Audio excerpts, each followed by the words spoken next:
কবিগুরু রবীন্দ্রনাথ ঠাকুর যখন নৌকোযাত্রায় যেতেন তখন তার যে রান্নার ঠাকুর ছিলেন তিনি কিন্তু এভাবেই মুরগির মাংস রান্না করতেন।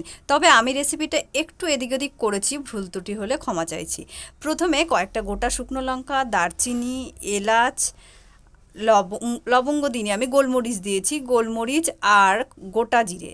তো গোটা জিরে দিয়ে এর মধ্যে আমি কিন্তু কিছুটা জল দিয়ে দেবো। গোটা জিরেটা একটু বেশি করেই দিতে হবে। এবার জল দিয়ে এটাকে আমি আধ ঘন্টা মতো ভিজিয়ে রেখেছিলাম, কারণ আমি তো এটা শিলে বাটবো। তো শিলে বাটা মশলা রান্নার স্বাদ কিন্তু আলাদা। আর এখানে টমেটো, রসুন, এখানে আদা আর পেঁয়াজগুলো কিন্তু একটু বড় বড় পাপড়ি করে কেটে নিয়েছি। আর ওখানে নিয়ে নিয়েছি আলু। আর এখানে 400 গ্রাম মতো মুরগির মাংস আছে, 1 চামচ লবণ, আর এখানে দিয়ে দিলাম 1 চামচ মতো হলুদ। এবারে এর মধ্যে আমি অ্যাড করব আদা রসুন বাটা। আর যে পেঁয়াজগুলোকে কেটে রেখেছি, পেঁয়াজগুলো কিন্তু আমি একটু বড় বড় করে কেটে পাপড়িগুলো আলাদা আলাদা করে নিয়েছি। বেশ কিছুটা পরিমাণে পেঁয়াজ কিন্তু এর মধ্যে দিতে হবে। পেঁয়াজ কিন্তু এখানে মিহি করে কাটা যাবে না। আর টমেটো কুচি আর আলুরও কিন্তু খোসা খুব ভালোভাবে ছাড়ানো হতো না সেই সময়ে, এভাবেই ছাড়ানো।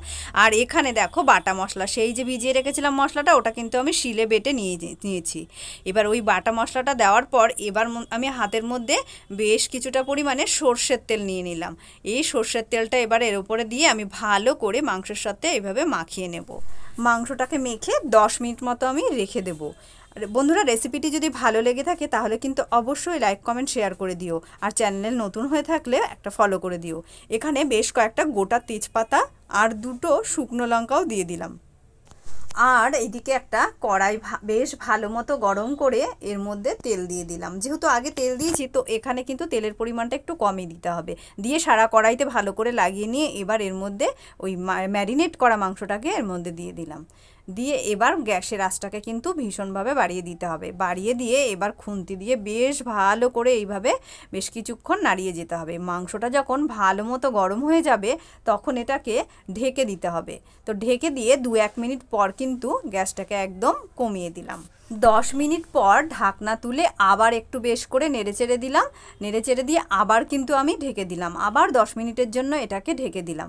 ঢেকে দিয়ে আবার 10 মিনিট পর যখন ঢাকনাটা তুললাম তখন দেখলাম মাংসটা এই রকম একটা পর্যায়ে চলে এসছে, তেল ছাড়তে মোটামুটি শুরু করেছে। আবার ভালোভাবে নেড়েচেড়ে দিলাম এইরকম করে।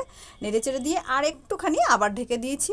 ঢেকে দিয়ে এবারে ঢাকনাটা তুলে দেখো মাংসটা কিন্তু কষানো প্রায় হয়ে গেছে, আর মাংসটা কিন্তু সেদ্ধও হয়ে গেছে। তো আবার হাই ফ্লেমে একটুখানি কষিয়ে নিয়ে আমি জলটা দিয়ে দিলাম। জলটা দিয়ে বেশি কিন্তু জল দেওয়া যাবে না, একদমই কিন্তু অল্প পরিমাণে জল দিতে হবে।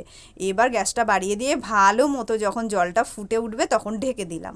ঢেকে দিয়ে এইভাবে 5 মিনিট থাকার পর ঢাকনাটা তুললাম, দেখছি যে ঝোলটা কিন্তু বেশ গাঢ় হয়ে গেছে আর খুব সুন্দর একটা গন্ধ আসতে শুরু করেছে।